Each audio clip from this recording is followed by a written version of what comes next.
बिस्मिल्लाहिर्रहमानिर्रहीम। आज हम स्टार्ट करने वाले हैं जी सेंजल का chapter number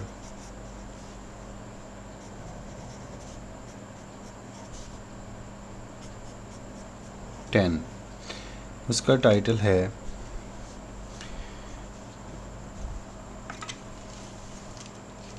approximate.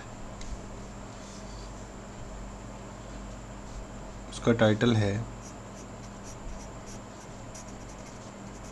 Approximate solution of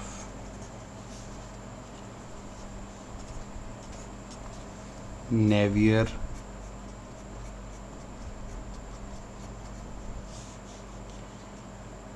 Stokes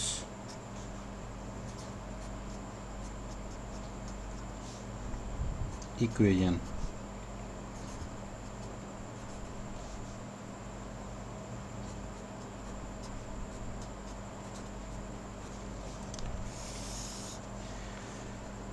जी जनाब, तो हमारा जो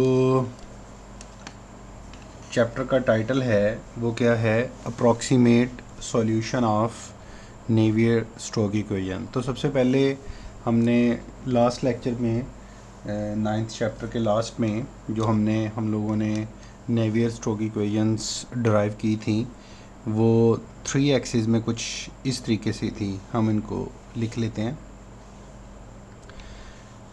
रो D U vector dot D T is equal to minus del vector P plus rho ji X vector plus mu del square dot U. याद है, ये थी compressed form. Similarly rho D V D T is equal to minus del P. यहाँ पे ये याद रखना है कि यहाँ पे मैं डॉट नहीं डाल रहा क्योंकि प्रेशर एक स्केलर क्वांटिटी होती है और कभी भी वेक्टर और स्केलर की आपस में डॉट प्रोडक्ट नहीं होती। डॉट प्रोडक्ट हमेशा दो वेक्टर क्वांटिटीज़ की होती है, तो इसलिए इसको डायरेक्ट मल्टीप्लाई करना है, इसमें डॉट नहीं डालना। Plus rho ji Y vector plus mu del square dot we. Similarly rho D W vector divided by D T is equal to minus del vector P plus rho ji Y row ji ji plus mu del square dot W. ये हमारी 3 Navier Stokes की ये है जी सारी की सारी इन compressed form. क्या जी? Compressed form के अंदर। अब अगर ज़रा मैं इसको एक्सपेंड करके लिखूं, कॉम्प्रेस्ड से हमने जाना है एक्सपेंशन की तरफ। तो अगर आप इसको देख पाएँ तो मैं इसको ऐसे लिखूंगा,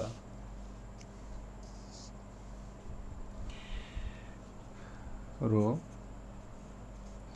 partial u by partial t plus u partial u by partial x plus v partial v by partial y plus w partial sorry यहाँ पे u आएगा u divided by partial z is equal to minus del p vector plus rho ji x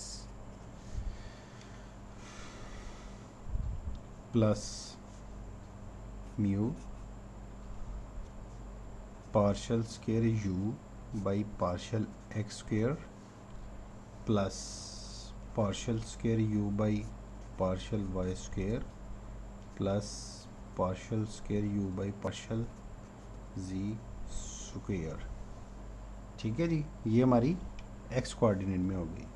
अब y में क्या थी, rho, यहाँ पे partial v by partial t plus u वैसे ही आ गया partial v by partial x plus v वैसे आ गया partial v by partial y plus w partial v by partial z is equal to minus del p plus rho ji x plus mu partial v square partial square v divided by partial x square plus partial square v by partial y square plus partial square v by partial z square.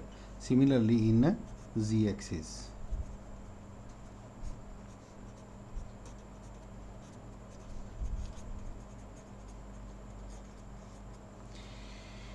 अब ये थी हमारी Navier Stokes equation. ठीक है, और हमारा जो chapter का टाइटल है वो है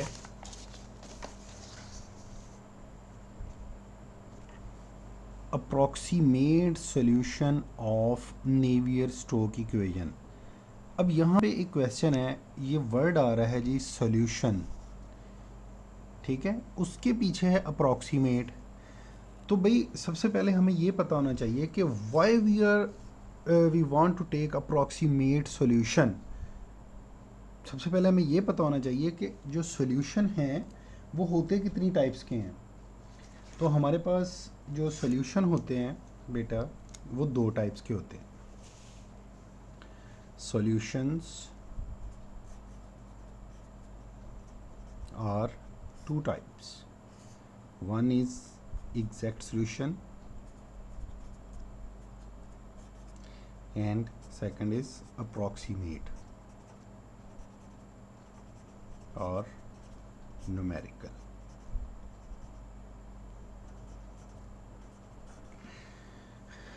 अब जी यहाँ पे पॉइंट टू पाउंडर है कि हम कौन सी मैथमेटिकल इक्वेशन का एग्जैक्ट सॉल्यूशन लेते हैं और कौन सी मैथमेटिकल इक्वेशन का अप्रॉक्सीमेट सॉल्यूशन लेते हैं। तो चलें जी, इसका बहुत सिंपल फार्मूला है। एग्जैक्ट सॉल्यूशन हम उस मैथमेटिकल इक्वेशन का ले सकते हैं जिसमें नंबर ऑफ इक्वेशंस बराबर हो जाएं नंबर ऑफ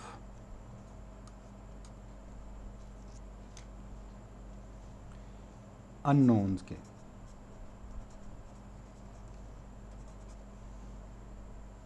ठीक है, और अप्रॉक्सीमेट में जिसमें number of equations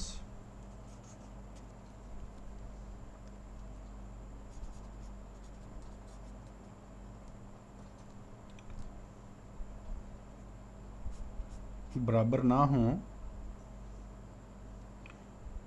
number of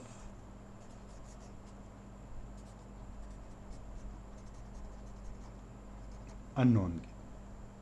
ठीक है, तो अब क्वेश्चन ये है कि ये हमारे पास नेवियर स्टोक इक्वेशंस हैं, क्या इसमें जो हमारे नंबर ऑफ इक्वेशंस हैं और नंबर ऑफ अननोन हैं क्या वो बराबर हैं।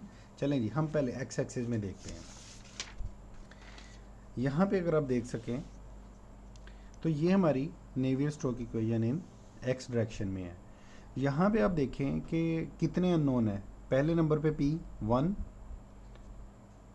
उसके बाद velocity in u vector 2, v vector 3 और डब्ल्यू वेक्टर 4। तीनों डायरेक्शन में वेलोसिटी वेक्टर और प्रेशर, ये तीनों हमें अननोन है। अब एक इक्वेशन है और अननोन कितने हैं? 4। तो इसका मतलब ये हुआ कि ये एक ऐसी इक्वेशन है जिसमें हम लोग इसका एग्जैक्ट सॉल्यूशन फाइंड आउट नहीं कर सकते। ठीक है, इसमें हमें इसका न्यूमेरिकल सॉल्यूशन फाइंड आउट करना पड़ेगा। ठीक हो गया, न्यूमेरिकल सॉल्यूशन फाइंड आउट करना पड़ेगा। तो न्यूमेरिकल सॉल्यूशन लेने के लिए एक चीज़ तो हमें कंफर्म पता चल गई कि हमें नेवियर स्टोक्स इक्वेशन का जो सॉल्यूशन लेना है वो कौन सा लेना पड़ेगा? अप्रॉक्सीमेट। ठीक है, अभी तक इसका एग्जैक्ट सॉल्यूशन नहीं निकाला जा सका। क्यों नहीं निकाला जा सका? इसलिए कि इसमें number of equations, number of unknown के, number of equations number of unknown के बराबर नहीं है। इस वजह से इसका अप्रॉक्सीमेट सॉल्यूशन हमारा लेना हमारी मजबूरी है। ठीक हो गया। तो अब इसमें आप लोगों ने एक और चीज़ का ख्याल रखना है कि जब अब हमने नेवियर स्टोक्स इक्वेशन का एग्जैक्ट सॉल्यूशन नहीं ले सकते, हमें एग्जैक्ट सॉल्यूशन लेने के लिए एक तो Navier Stokes equation in full form में सॉल्व करनी पड़ेगी, जिसमें हमें अननोन्स मतलब बहुत ज़्यादा सपोजिशन लेनी पड़ेगी, और दूसरे नंबर पे full form of Navier Stokes equation जो है वो बहुत सिंपल ज्योमेट्रीज़ के लिए हम इसको सॉल्व कर सकते एग्जैक्ट सॉल्यूशंस को।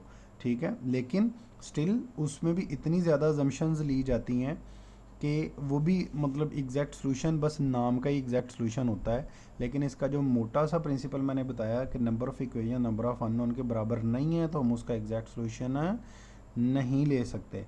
लेकिन नेवियर स्टोक्स का एग्जैक्ट सॉल्यूशन कुछ लोगों ने प्रपोज किया है रिसर्च पॉइंट ऑफ व्यू से, तो वो वो मतलब इतने हैं कि आप उनको फिंगर्स पे गिन सकते हो। ठीक है, तो हमारी मजबूरी है कि हम अभी तक इसका एग्जैक्ट सॉल्यूशन नहीं है, तो हमें इसका अप्रॉक्सीमेट या न्यूमेरिकल सॉल्यूशन लेना पड़ेगा। उसकी सबसे बड़ी रीज़न क्या है कि ये हाईली नॉन लीनियर इक्वेशन है और इसमें number of equation number of unknown के बराबर नहीं है।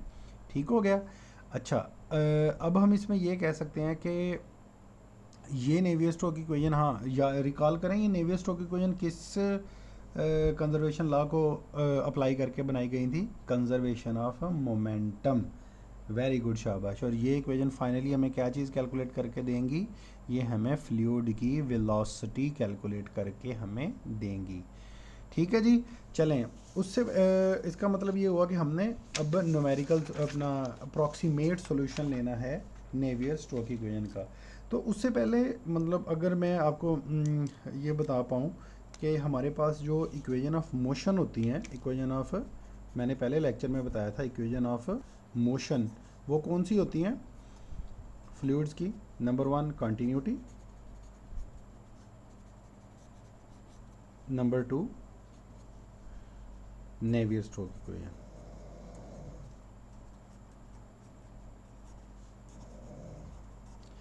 अब यहाँ पे अगर आप ये देखें नेवियर स्टोक्स इक्वेशन और कंटिन्यूटी, ये जो दो इक्वेशन ऑफ मोशन है हमारे पास, कंटिन्यूटी और नेवियर स्टोक्स इक्वेशन, सबसे पहले मैं थोड़ी सी आपकी बेस बनाने के लिए, हम नेवियर स्टोक्स इक्वेशन को बाद में डील करते हैं, पहले मैं कंटिन्यूटी को डील करता हूँ ताकि आपका थोड़ा सा कॉन्सेप्ट बिल्ड हो कि भाई जो हमने अप्रॉक्सीमेट सॉल्यूशन लेना है, अप्रॉक्सीमेट सॉल्यूशन लेने के लिए हमें कौन कौन से स्टेप को फॉलो करना पड़ता है। आसान अल्फाज में इसका अगर मैं आपको कॉन्सेप्ट दूँ तो ये होता है कि जैसे हम कोई फसल लगाने से पहले हमारे जो लवाजमात होते हैं ना, वो ये होते हैं कि जनाब हम पहले हल चला लें, ठीक है, उसमें अगर कोई जड़ी बूटियाँ तो उसको तलफ़ कर दें, जितनी अनवांटेड चीज़ें हैं उसको अपने खेत में से रिमूव कर दें, और जो फाइनल प्रोडक्ट बचे उसमें से फिर हम फसल उगाएं। सिमिलरली ऐसा ही है कि एक आपके पास मैथमेटिकल मॉडल है कंटिन्यूटी इक्वेशन, वो फुल फॉर्म उसकी क्या थी? रिकॉल करें, partial rho by partial t plus partial rho u by partial x plus partial rho v by partial y plus partial rho डब्ल्यू by partial z is equal to zero. अब ये continuity equation की full form है हमारे पास। अब हमने सबसे पहले क्या करना है, हमने ये देखना है कि जो हमारा फ्लो फील्ड है जिसके ऊपर हमने ये कंटिन्यूटी इक्वेशन अप्लाई करके उसका कंजर्वेशन चेक करना है, तो हमें सबसे पहले ये देखना पड़ेगा कि आया कि वो फ्लो जो है वो कंप्रेसिबल है या इनकम्प्रेसिबल है। ठीक है, अगर आप कहोगे उससे भी पहले हमारी जो मेन चीज़ है वो क्या है कि हमारा जो फ्लो है वो स्टेडी है या अनस्टेडी है, यानी स्टेडी है या ट्रांजिएंट है। अगर वो स्टेडी स्टेट है तो हमारी ये टाइम टर्म ज़ीरो हो गई। ठीक है, और हमारी जो अगली इक्वेशन है वो ये आ गई। ठीक है, और अगर वो स्टेडी के साथ साथ इनकम्प्रेसिबल भी है, क्या है, स्टेडी के साथ साथ वो इनकम्प्रेसिबल भी है,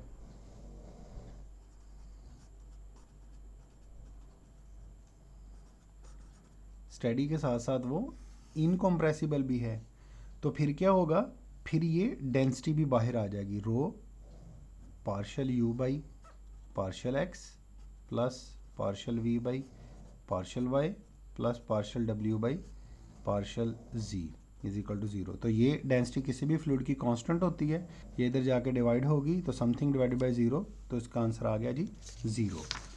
ठीक है, तो अब हमारे पास जो नेवियस कंटिन्यूटी इक्वेशन बची वो क्या बची, partial you by partial x plus partial we by partial Y plus partial W by partial ji is equal to zero. तो इसकी कंप्रेस्ड फॉर्म क्या बनी, del dot v vector is equal to zero. Okay, अब अगर यहाँ पे मैं आपको कहूँ कि भाई एक कंटिन्यूटी इक्वेशन ये है और एक कंटिन्यूटी इक्वेशन ये है, partial rho by partial t plus v vector, sorry del vector dot v vector into rho is equal to zero. अब मैं आपसे कहूँ कि एक आपके पास कंटिन्यूटी इक्वेशन ये है, ठीक है, और एक कंटिन्यूटी ये है, तो दोनों में क्या फ़र्क है। मैं कहूँ जी मेरा एक फ़्लो है, मुझे नहीं पता वो कैसा है, आपने उसकी कंजर्वेशन चेक करनी है। तो अब ऐसा नहीं है कि आप बिल्कुल देखे मतलब बग़ैर यानी कि कोई चीज़ देखे आप ये कंटिन्यूटी अप्लाई कर दें तो आपका सलूशन वो गलत आएगा, या फिर आप ये अप्लाई कर दें वो आपका गलत आएगा। गलत कैसे आएगा, फ़र्ज़ करें आप चुप करके ये अप्लाई कर देते हैं। अब ये इक्वेशन कौन सी है, किस अजम्पशंस के लिए है, ये स्टेडी इनकम्प्रेसिबल के लिए है। ठीक है, तो अब अगर फ़र्ज़ करो वो स्टेडी नहीं है तो फिर ये मॉडल आपको गलत रिज़ल्ट देगा। ठीक है, अगर आप ये अप्लाई कर देते हैं और फ़र्ज़ करें वो स्टेडी स्टेट होता है तो ये मॉडल भी गलत रिज़ल्ट देगा। तो सबसे पहले आपको कोई भी मॉडल अप्लाई करने से पहले आपको अपना फ़्लो देखना पड़ता है कि वो फ़्लो फील्ड में कौन कौन सी अजम्पशंस लग सकती हैं, वो फ़्लो फील्ड में कौन कौन सी अजम्पशन लग सकती हैं, या उस फ़्लो के अंदर कौन कौन सी प्रॉपर्टीज़ या मौजूद हैं। तो उसके मुताबिक आप अपने मॉडल के ऊपर अप्रॉक्सीमेशंस लगा के सबसे पहले उसको सिंप्लीफाई करते हैं। क्यों, इसलिए ताकि जब आप न्यूमेरिकल सॉल्यूशन उसका स्टार्ट करें तो आपको इररेलेवेंट टर्म्स को कैलकुलेट करना ना पड़े। अच्छा, ऐसा भी हो सकता है कि फ़र्ज़ करें आपका एक फ़्लो था, आपका वो फ़्लो था जी अनस्टेडी, और आपने गलती से ये मॉडल लगा दिया। ठीक है, तो अब होगा क्या कि आप सारे स्टेप्स को सही फॉलो करोगे लेकिन एंड पे आंसर देगा आपको। क्यों, क्योंकि आपने सिलेक्शन ऑफ मॉडल भी सही नहीं किया, यानी कि आपने जो अजम्पशंस लगाई हैं सॉल्यूशन स्टार्ट करने से पहले वो गलत लगाई हैं। तो ये कभी भी आपको सही सोल्यूशन नहीं देगा ये मॉडल। ठीक है, तो आपको सोल्यूशन स्टार्ट करने से पहले अप्रोप्रिएट अप्रॉक्सीमेशंस लगानी पड़ेंगी।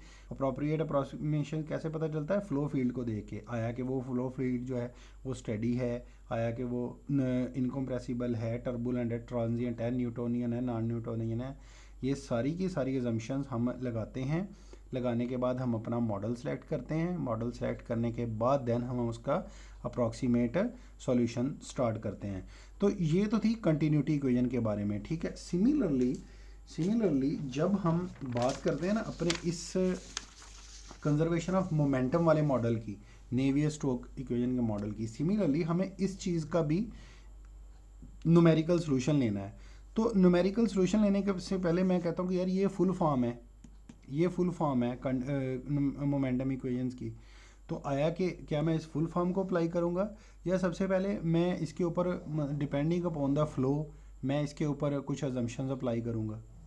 ठीक है, अब हमने क्या करना है, हमने इसके ऊपर depending upon the flow field हमने इसके ऊपर पहले अजम्पशन अप्लाई करके इसको सिंप्लीफाई करना है। इस मॉडल को जस्ट लाइक कंटिन्यूटी इस मॉडल को सिंप्लीफाई करना है। सिंप्लीफाई करने के बाद जो रिमेनिंग मॉडल बचेगा ना उस मॉडल को हम सॉल्व करेंगे न्यूमेरिकली, तो हमारे पास उस चीज़ का अप्रॉक्सीमेट सॉल्यूशन निकल आएगा।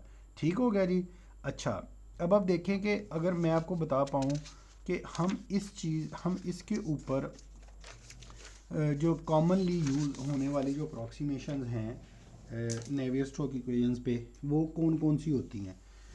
तो चलें जी, सबसे पहले मैं कहता हूँ कि अगर मेरा फ़्लो जो है वो स्टेगनेंट है, मेरा फ़्लो जो है वो स्टेगनेंट है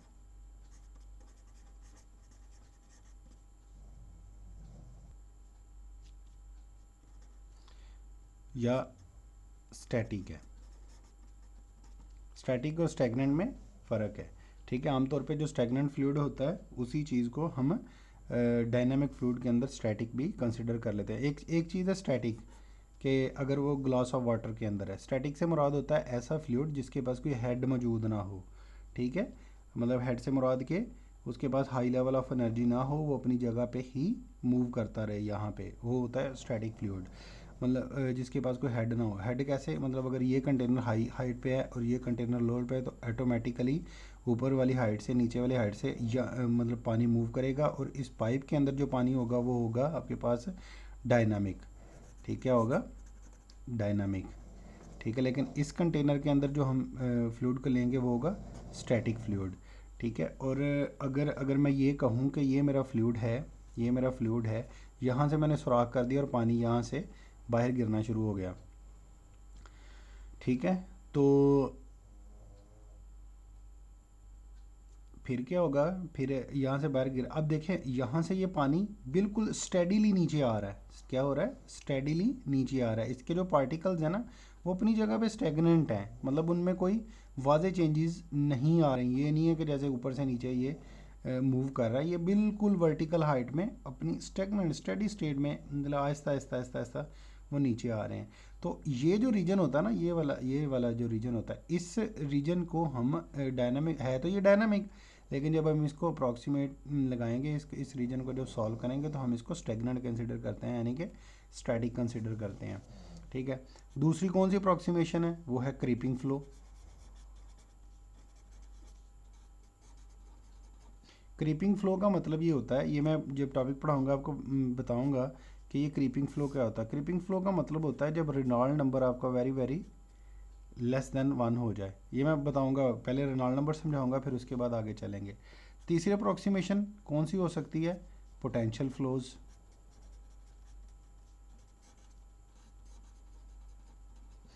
अब देखें ये तीन जो है ना वो बेसिकली हमने फ्लोज डिस्कस करने हैं इस चैप्टर के अंदर।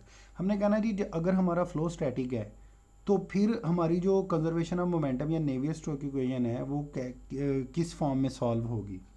ठीक है, अगर कोई मेरा फ्लो क्रीपिंग है, ठीक है, मसलन के एक ऐसा फ्लो है जिसका रेनॉल्ड नंबर बहुत छोटा है, लेस देन 1 है, तो उसके लिए नेवियर-स्टोक्स इक्वेशन क्या बन जाएगी फिर फाइनल फॉर्म में।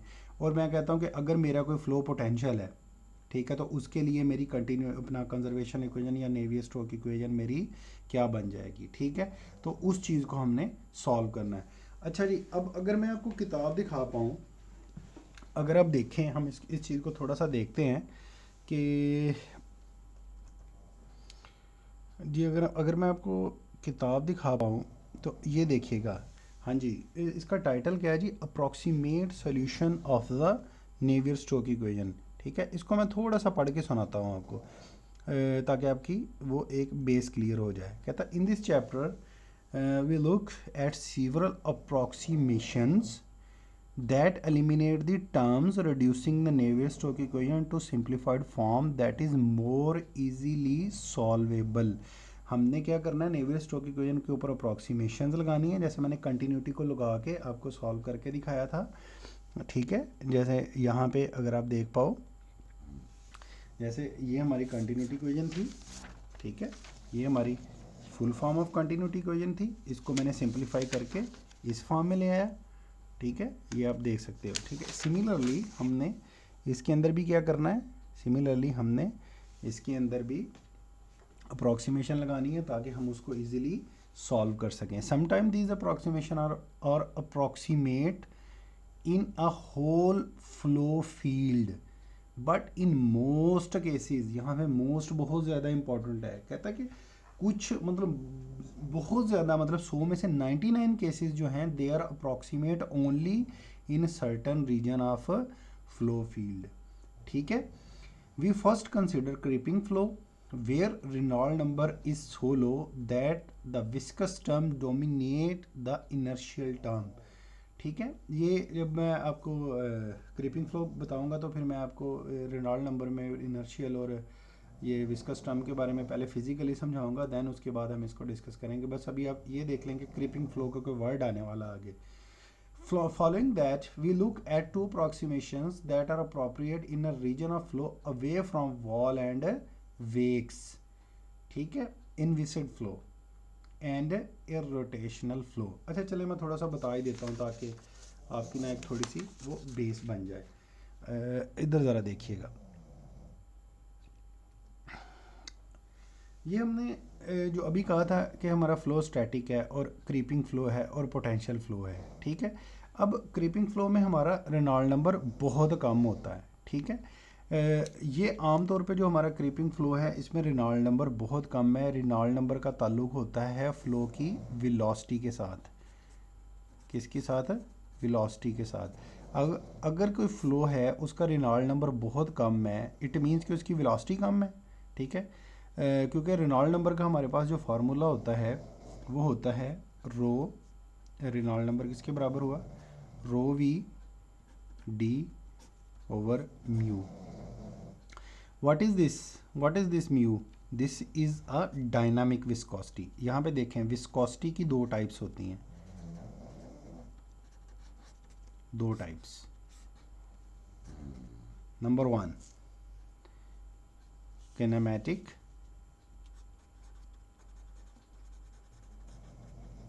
एंड डायनामिक, ठीक है, काइनेमैटिक्स एंड डायनामिक्स। अब डायनामिक विस्कोसिटी जो हमारे पास होती है ना उसकी लामत होती है म्यू और इसकी होती है न्यू, ठीक है। इसका जो यूनिट होता है वो होता है पास्कल सेकंड्स, ठीक है। और म्यू का जो जो हमारे पास विस्कोसिटी होती है वो फ्रिक्शन होती है लेयर्स के दरमियान, ठीक है।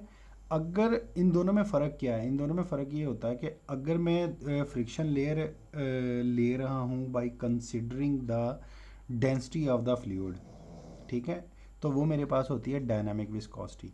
अगर डायनामिक विस्कोसिटी से मैं डेंसिटी इफेक्ट एक्सक्लूड कर दूँ, मतलब मैंने उसको डिवाइड कर दिया, तो इसका मतलब क्या है कि मैंने उसमें से उसके डेंसिटी इफेक्ट निकाल दिए।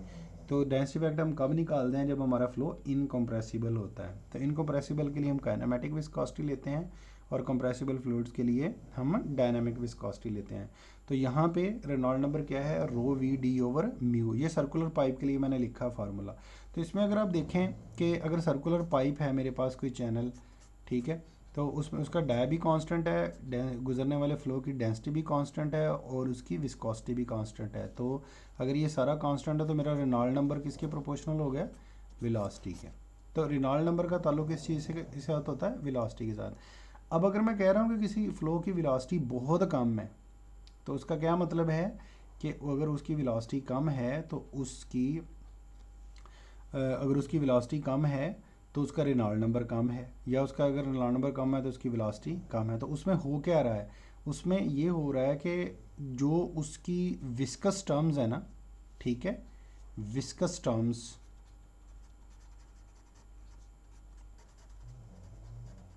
वो डोमिनेट कर रही हैं इनर्शियल टर्म पे,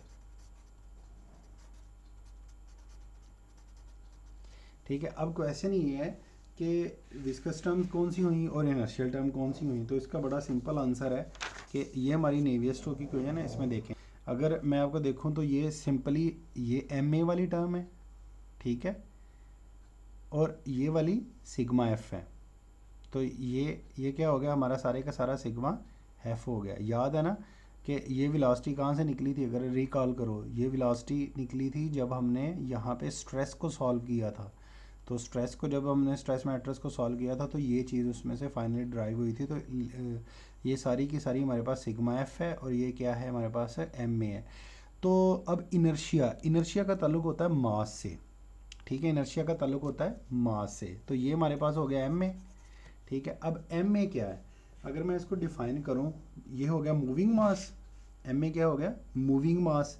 तो इनर्शिया का होता है हालत, अगर कोई बॉडी चल रही है तो वो चलते हुए रहना चाहेगी, तो ये मूविंग मास की हालत, ठीक है। तो ये rho D U by D T क्या क्या बता रही है, ये मूविंग मास की हालत को बता रही है। तो ये हमारे पास इनर्शियल टर्म होती है नेवियर स्ट्रोक में। ये हाइड्रोस्टैटिक प्रेशर होता है।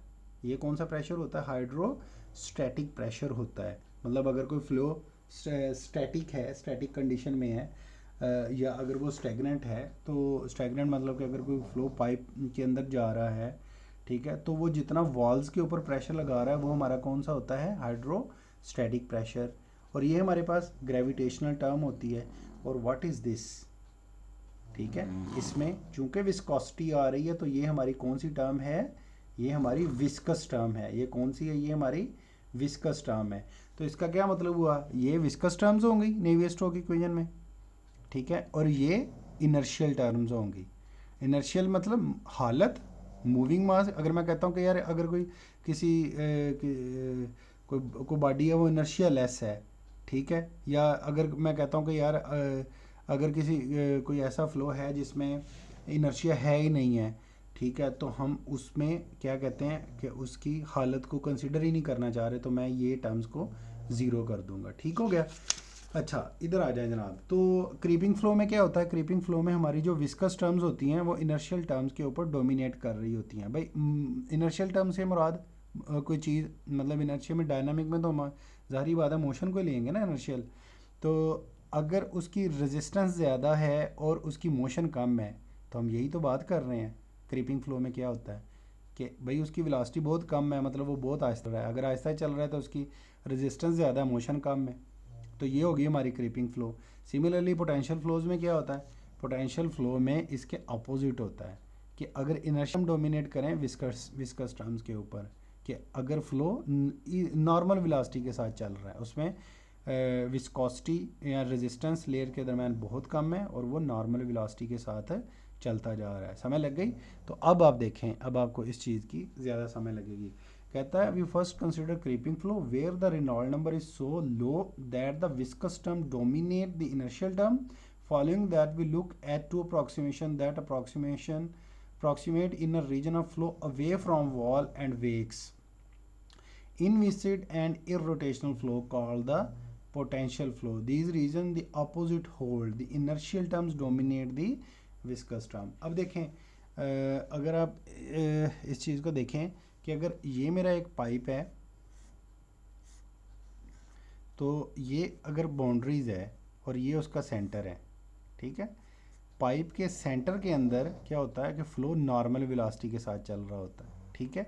तो सेंटर के अंदर आम तौर पे हमारा क्या होता है, फ्लो इरोटेशनल होता है, यानी कि जो फ्लो होता है वो घूम नहीं रहा होता और वो इनविसिड होता है।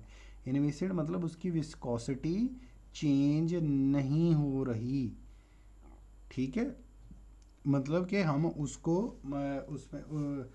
उसमें इन्वेस्टेड मतलब उसमें हम विस्कोसिटी फैक्टर ले ही नहीं रहे, ठीक है। क्यों नहीं ले रहे, क्योंकि वो उसका इफेक्ट ही नहीं कर रही उसके अंदर, ठीक हो गया। चलें जी, हम आगे देखते हैं इस चीज़ को। ये तो हो गया इंट्रोडक्शन। तो अब आपने इस चीज़ को देख लेना। हाँ जी जनाब, अब ये जो अगली फिगर है इसमें अगर मैं आपको दिखा पाऊँ, ये दो तीन लाइनें हैं, हम इसको पढ़ते हैं, मैंने हाईलाइट की हुई हैं इंट्रोडक्शन में। कहता है the vast majority of practical fluid mechanics problem can not be solved analytically and either और further approximations and computer assistance, ठीक है। एनालिटिकली का मतलब होता है एग्जैक्ट सोल्यूशन, हम इनको एग्जैक्ट सोल्यूशन के मुताबिक नहीं सॉल्व कर सकते तो हमें फर्दर अप्रॉक्सीमेशन की ज़रूरत होती है। देन वो क्या कहता है, we emphasis first that the Navier Stokes equation itself is not exact but rather is a model of fluid flow that involves several inherent approximations। कहते हैं पहली बात तो ये है कि ये बजाते खुद ही एक एग्जैक्ट मॉडल नहीं है, क्योंकि इसमें बहुत ज़्यादा अजम्पशन ऑलरेडी इसमें हमने ली हुई हैं। वो कौन कौन सी हैं? पहली बात है न्यूटोनियन फ्लूइड है, ठीक है। दूसरी है कि constant thermodynamic and transport properties हैं, ठीक है। अब देखें न्यूटोनियन, नॉन न्यूटोनियन और बिंगम लुब्रिकेंट्स जो हमारे पास है उसके दरमियाने होते हैं। तो इस चीज़ के बारे में नामे चैप्टर के अंदर इंक्लूड है और ये FM1 का कॉन्सेप्ट है, तो इस चीज़ को आपने रिवाइज करना है। Nevertheless it is a excellent model. भाई इस हमने जितनी मर्जी नेवी स्ट्रोक में एग्जाम ली हुई हैं assumption, उसके बावजूद ये एक्सीलेंट मॉडल है and is foundation of modern fluid mechanics. मैंने कहा था ना कि ये मतलब मॉडर्न फ्लूइड मैकेनिक्स की बहुत इंपॉर्टेंट अप्रॉक्सीमेशन इक्वेशन है। हाँ जी जनाब, यहाँ पे ये आप देख सकते हैं कि del p is equal to rho g. कहता है in this approximation Navier stock equation reduce the just to terms, ठीक है, नियरली स्टैगनेंट। ये स्टैगनेंट की जब वो अप्रॉक्सीमेशन लगाएगा तो नेवियर स्टोक इक्वेशन कितनी रह जाएगी? Del p is equal to rho g के बराबर रह जाएगी। डेल पी किसके बराबर रह जाएगी? रो जी के बराबर रह जाएगी। अच्छा वो कैसे रहेगी डेल पी? यहाँ पे देखें कि अगर कोई फ्लो स्टैटिक है या स्टैगनेंट है, यानी उसकी वेलोसिटी ज़ीरो है, तो अगर वेलोसिटी ज़ीरो है तो जितनी वेलोसिटी वाली टर्म्स हैं उनको निकाल दें। तो स्टैगनेंट के लिए क्या ये बन जाएगी? ये टर्म उड़ गई, ये टर्म उड़ गई,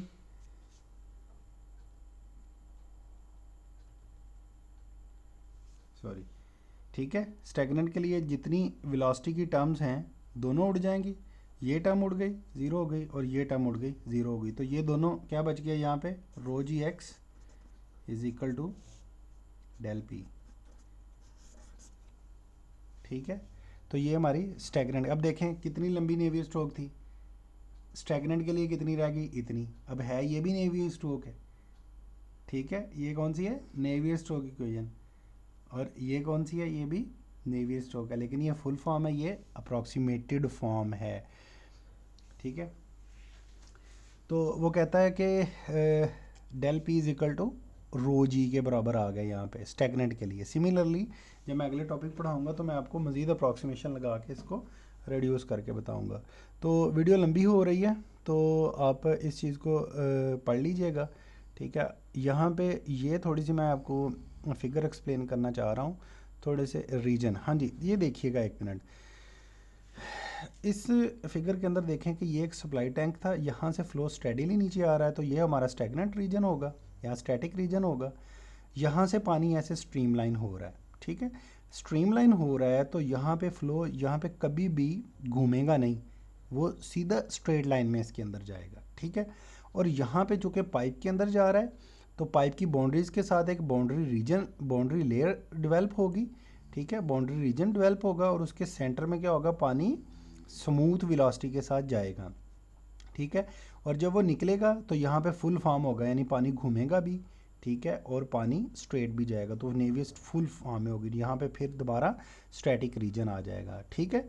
तो इस चीज़ को आपने मद्देनज़र रखना है। यहाँ पे थोड़ा सा मैं आपको फ़्लो के बारे में अगर बताऊँ कि ये बहुत इंपॉर्टेंट कॉन्सेप्ट है कि बाउंड्री लेयर्स जो होती हैं हमारे पास। वैसे मैं बाउंड्री लेयर का एक जब टॉपिक पढ़ाऊँगा फिर मैं बताऊँगा कि जब हमारे पास ना दो तरह के फ्लोज होते हैं, एक होते हैं प्रेशर ड्रिवन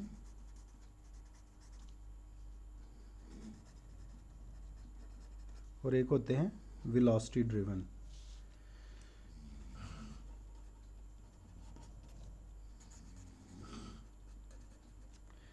ठीक है, प्रेशर ड्रिवन को हम कहते हैं पॉइजले फ्लो और वेलोसिटी ड्रिवन को हम कहते हैं कोएट फ्लो।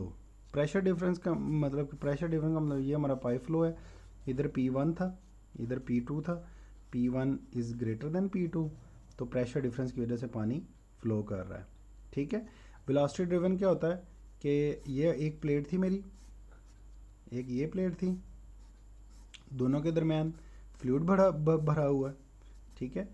यहाँ पे P1, यहाँ पे P1 P2 सॉरी, तो P1 is equal to P2, लेकिन वेलोसिटी, ये जो ऊपर वाली प्लेट है इसको मैं खींच रहा हूँ विद वेलोसिटी v1 के साथ, और नीचे वाली को खींच रहा हूँ with velocity something v velocity के साथ, और इसको 0 वेलोसिटी के साथ। तो अगर ये ऊपर वाली प्लेट खींचेगी और नीचे उधर ही रहेगी तो मतलब जस्ट लाइक आप सपोज करेंगे यहाँ पे एक कोई रबड़ का ब्लॉक पड़ा हुआ है, तो वो ऐसे ऐसे हो जाएगा, ठीक है। और इसमें कैसे होगा, इसमें ये होगा कि इसमें बाउंड्री कैसे होगी, वेलोसिटी प्रोफाइल कैसे बनेगा, ऐसे सेंटर में, सेंटर वाली लेयर की मैक्सिमम वेलोसिटी ऊपर जाते जाते यहाँ पे कम हो जाएगी, और यहाँ पे सेंटर पे जाते हुए यहाँ पे फिर 0 हो जाएगी, ठीक है। तो ये वेलोसिटी प्रोफाइल, और इसमें कैसा प्रोफाइल बनेगा, इसमें ऐसा बनेगा, जो वेलोसिटी ड्रिवन है उसमें ऐसा प्रोफाइल बनेगा हमारे पास, ये दीज आर वेलोसिटी प्रोफाइल।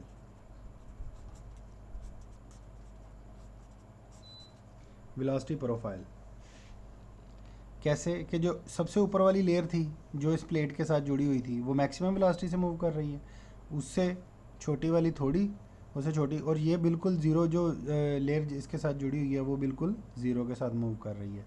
तो ये हमारा वेलोसिटी प्रोफाइल हो गया फॉर वेलोसिटी ड्रिवन या कोएट फ्लो, और ये प्रेशर वेलोसिटी प्रोफाइल हो गया फॉर पॉइजले फ्लो के साथ, ठीक हो गया। तो ये मैं इसलिए बता रहा हूँ कि ये आगे चल के हमारा आना है, तो इसलिए मैंने आपका अभी से ये कॉन्सेप्ट क्लियर करवा दिया है। तो जनाब ये इंट्रोडक्शन आपका हो गया। इंट्रोडक्शन में यहाँ पे